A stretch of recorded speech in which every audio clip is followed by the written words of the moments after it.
Depuis que l'homme a atteint la capacité de réflexion sur le monde,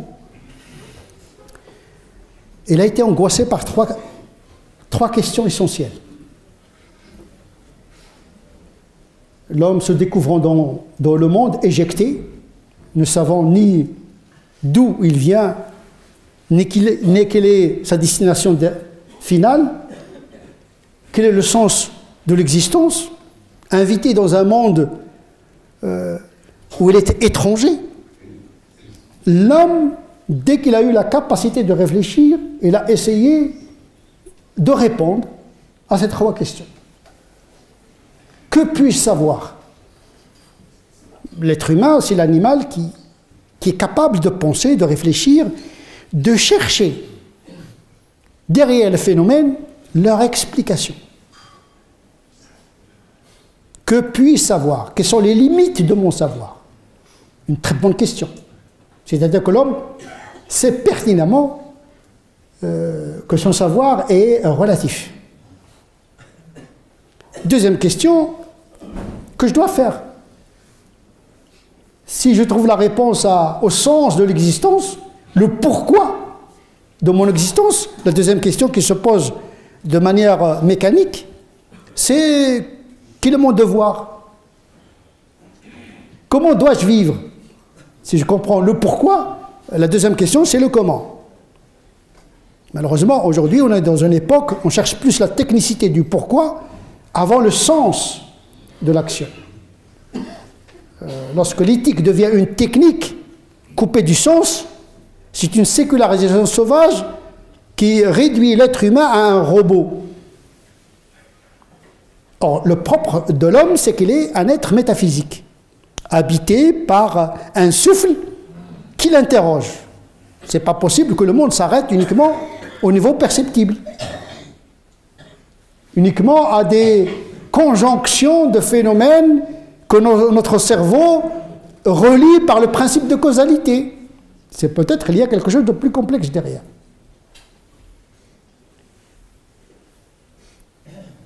Que dois-je faire? Ça, c'est le côté éthique, après avoir répondu à la question du sens, les commencements premiers, les commencements, les fins dernières et le sens de l'existence. Est-ce qu'on est dans une philosophie de l'absurde? On vit et on meurt? Quel gâchis! On vit, on fait de la civilisation, on construit, on développe les langues, on développe la technique, etc. Mais hop, l'humanité, elle part. C'est comme ça. C'est quand même, philosophiquement parlant, c'est inquiétant de ne pas trouver une question au sens de la vie. Bien sûr, il y a de la philosophie de l'absurde, c'est-à-dire le non-sens. Le non-sens qui devient le sens. Nous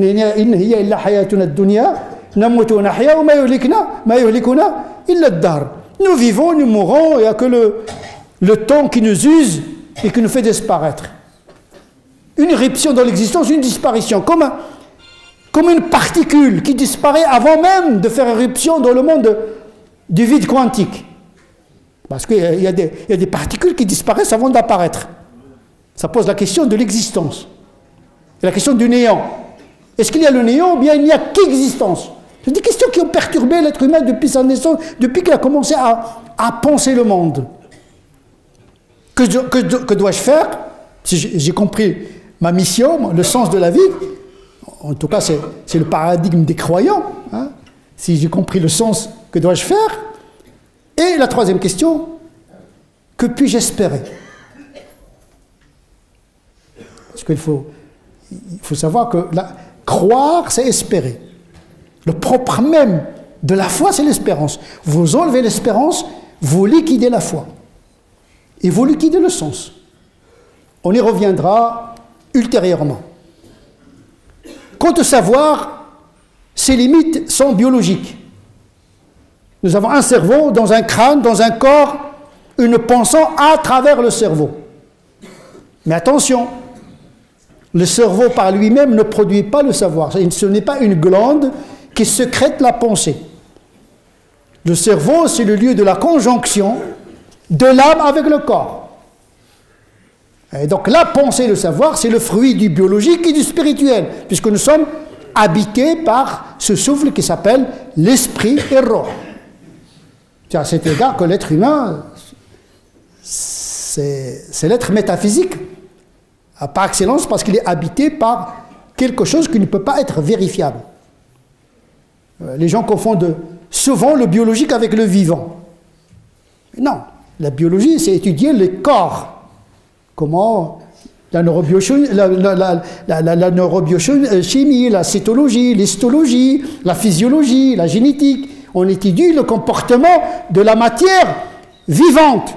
Mais le vivant transcende le corps. Ce n'est pas le domaine des biologistes, la vie. Mais par abus de langage, on considère que la biologie, il étudie la vie. Non, il étudie la matière vivante. Mais la vie, elle transcende le biologique. Donc, le savoir, sa base, c'est le cerveau, en interaction avec quelque chose qui échappe à la quantification de la raison, c'est-à-dire roh. On ne peut pas trouver cette substance dans les interstices de neurones. On a beau scanner, on a beau faire des études neurobiochimiques, etc., pour trouver comment l'homme pense. Est-ce qu'au niveau des synapses, voilà, comment ça se passe, etc. Pour l'instant, on n'a pas trouvé peut-être qu'on va trouver. Si on trouve l'autre matière, qui s'appelle la matière noire, qui constitue l'univers. Parce que notre monde, il est constitué de 4% de matière perceptible et 96% de matière noire invisible. Donc il y a d'autres formes de matière. Peut-être il appartient à d'autres formes de matière non baryoniques. Ce n'est pas constitué d'atomes et de protons comme nous le connaissons. Et Dieu crée ce que vous ne savez pas. Donc le domaine du savoir est immense. On ne peut pas arrêter le savoir de manière définitive, que ce soit le savoir physique, biologique, ou bien le savoir métaphysique et théologique. La connaissance est une marche. Ce que Dieu demande dans le Coran, en tout cas, c'est de marcher et pas d'arriver. Il n'y a pas d'obligation de connaissance, mais il y a l'obligation de quête de la connaissance. Sinon, c'est le mépris de l'homme. Parce que l'homme, par essence, ce qui le caractérise, c'est cette soif de la connaissance. Vous enlevez cette soif, et c'est la mort et l'agonie de l'esprit.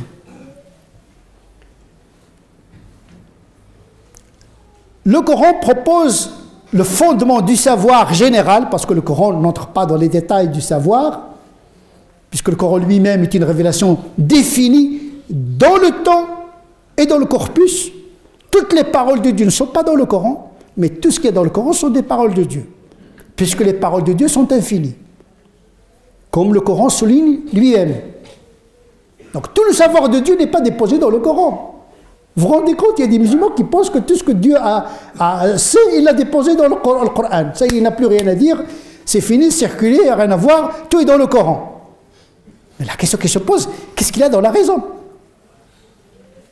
Parce que le Coran ne parle pas de lui-même. C'est un texte muet.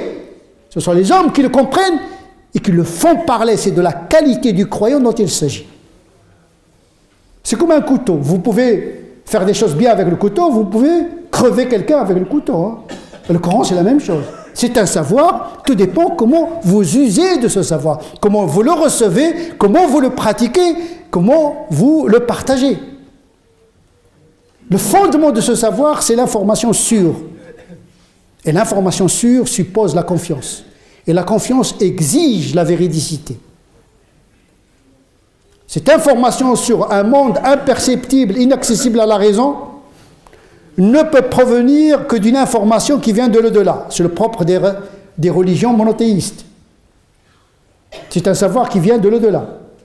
Ce n'est pas une inspiration, ce n'est pas une expérience mystique du prophète qui a abouti à proposer cette révélation. La révélation, c'est une information qui vient de l'extérieur. D'ailleurs, c'est une information qui vient par une médiation angélique. Le prophète n'a jamais rencontré Dieu directement. Il a entendu un agent céleste lui dire que Dieu lui dit. Donc il y a toujours une distance par rapport à la référence divine. Nous n'avons que des traces, l'ayat, c'est des traces, des signes de Dieu sur lesquels nous travaillons. Donc le savoir absolu, même en présence de la révélation, n'est pas définitif. Dieu ne se révèle pas par lui-même, il ne vient pas par lui-même. Et donc, par communication et par médiation, qui passe par le prophète. C'est la clé de la révélation. Et donc, la référence suppose la confiance. Et la confiance doit être exigeante. Je dois vérifier l'information. La première des choses que les musulmans ont commencé à faire, c'est de vérifier le tawatur du verset.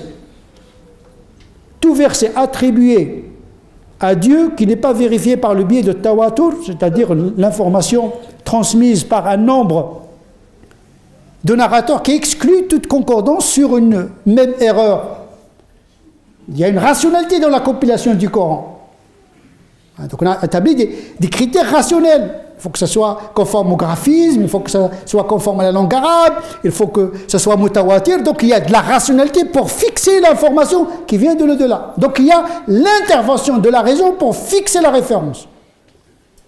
Si la révélation dépasse la raison, il ne la liquide pas. Elle est nécessaire. Mais c'est à travers justement la fixation de la référence que la raison peut accomplir une forme de transcendance, d'accès à une information jusqu'alors inaccessible à ses propres compétences. Thiqa, ça veut dire celui qui nous apporte l'information, c'est qui? C'est un prophète. Mais un prophète, c'est qui? C'est lui qui n'a jamais menti dans sa vie. D'ailleurs, il a été qualifié toujours par As-Sadiq al-Amin, l'homme sûr, fidèle, véridique, qui ne mentait même en plaisantant. Même en plaisantant, il ne mentait pas. Même dans la guerre, dans les conflits et les persécutions, jamais on a rapporté un petit mensonge de la part du prophète. Il a dit, un prophète ne doit jamais mentir, quelles que soient les circonstances. Car tout mensonge de sa part liquide les fondements de toute la révélation. C'est la confiance. Avant d'être musulman, il faut vérifier. Donc une confiance exigeante qui vérifie. Qui vérifie le verset, qui vérifie le hadith, est-ce que c'est sahih, etc. Après avoir vérifié, il faut le lire et l'interpréter. Si l'information dépasse la raison est nécessaire. D'ailleurs, le Coran ne parle pas de la raison en tant que telle, il parle du verbe raisonner. Il n'y a pas de substance pour la raison. La raison, c'est un concept qui a été construit par les théologiens et les philosophes par la suite. La raison d'Aristote, ce n'est pas la raison de Platon, ce n'est pas la raison de Ghazali, de Razi, d'Avicenne, ce n'est pas la raison d'Averroès, ce n'est pas la raison de Kant, ce n'est pas la raison d'Heidegger, etc., etc. Il y a des concepts de la raison. Le Coran ne parle pas de la raison, il parle de ruh. La raison, c'est l'interaction entre le corps et l'âme. On est dans la métaphysique. Donc on ne peut pas avoir une définition définitive de ce qu'on appelle l'aql, la raison. On peut dire que c'est la faculté qui nous permet de connaître les choses. De connaître les choses relativement. C'est très important. Tout ce qui est relatif ne peut pas accéder à l'absolu. Et puisque cette raison travaille à travers le cerveau dans le corps biologique, il est dans le corps social, dans le corps historique. Donc la raison, elle intègre les coutumes, la manière de voir, etc. Donc la raison n'est pas isolée de la subjectivité historique, anthropologique, sociologique et même psychologique de l'individu. Il n'y a pas que l'intelligence comme dimension de la raison. À ne pas confondre non plus l'intelligence et la raison. On peut être intelligent, mais on n'a pas la raison des philosophes. La raison scientifique, ce n'est pas la raison des métaphysiciens, etc. On ne va pas entrer dans ces détails. C'est pourquoi le Coran n'est pas entré dans la définition de la raison. Il a donné des informations, il a demandé aux croyants de travailler sur ces informations. Et la plus importante des informations, c'est l'information sur le monde imperceptible. Parce qu'il est définitivement inaccessible à la simple raison. La raison toute seule, supposons que la raison est quelque chose d'évident, sans le secours de la révélation, on ne peut pas accéder à ce monde-là. La raison, ce n'est pas le messager de Dieu. Sinon, nous serions jugés le jour du jugement dernier sur nos erreurs intellectuelles. Or, ce n'est pas le cas. Il n'est jugé le jour du jugement dernier que celui qui a reçu un prophète avec des miracles, etc. La raison n'est pas notre prophète. Même si c'est un outil important pour vérifier la prophétie et le contenu. C'est pourquoi le kafir, c'est qui? Le mécréant. Ce n'est pas celui qui ne croit pas en moi en tant que croyant. Je ne suis pas un prophète. Parce que je ne suis pas censé être véridique. Les musulmans montent matin, midi et soir, ils veulent que les gens les croient. Écoutez, c'est pas possible. Parce que l'information, la solidité de l'information est en fonction de la véridicité de celui qui la transmet. C'est pourquoi Dieu il a choisi des prophètes véridiques, qui n'ont jamais menti. Parce que c'est la confiance sur laquelle se construit le travail intellectuel. D'ailleurs, on appelle théorie, on fait confiance à une théorie, et puis on commence à vérifier la validité de cette théorie. Mais sans confiance, il n'y aura aucune démarche de la connaissance. On ne commence pas par la méfiance, on commence par la confiance et on vérifie. Chez les musulmans, c'est le contraire. On commence d'abord par la méfiance. Ils lisent entre les lignes, ils laissent les lignes et ils se perdent dans les interlignes. Non, il faut lire les lignes, il faut faire confiance. Mais une confiance qui est exigeante. Parce que le mécanisme mental qui est sain, il commence par la confiance et vérifie. Le mental pervers, il commence par la méfiance et commence à vérifier. Or, dans notre théologie, il y a la présomption d'innocence. Tout être humain est bon, sauf accident. Théologiquement parlant. Je n'ai pas à ne pas te croire. Je reçois la... Mais je vais la vérifier. Je ne suis pas obligé de vous croire, mais je ne suis pas non plus de vous traiter de menteur, tant que je n'ai pas les preuves. Et donc, c'est la confiance. Vérifier, après vérification, je travaille sur l'information. C'est ce que les croyants, les primo-musulmans ont fait. Ils ont vérifié la validité et la véridicité du prophète. Une fois qu'ils ont vérifié cela, ils se sont penchés à la compréhension du contenu. Et peu importe, on peut se tromper, sachant que le savoir de l'homme est limité. Ce n'est pas parce que je reçois une révélation de Dieu que tout ce que je dis de Dieu et de son vouloir est vrai. Ce qui est vrai, c'est la source, mais pas l'interprétation de la source. Les gens qui vous disent « Dieu a dit »,« le prophète a dit », moi je lui dis « va jouer aux billes ». C'est quoi Dieu a dit? Si je veux savoir ce que Dieu dit, je vais lire le Coran, pourquoi je vais t'écouter toi? Ah, le prophète a dit, si je vais écouter le prophète, je vais lire le Bukhari, pourquoi tu me dis? Parce que les gens, ils utilisent le verset à leur guise, à leur interprétation, et ils confondent la référence avec leur interprétation.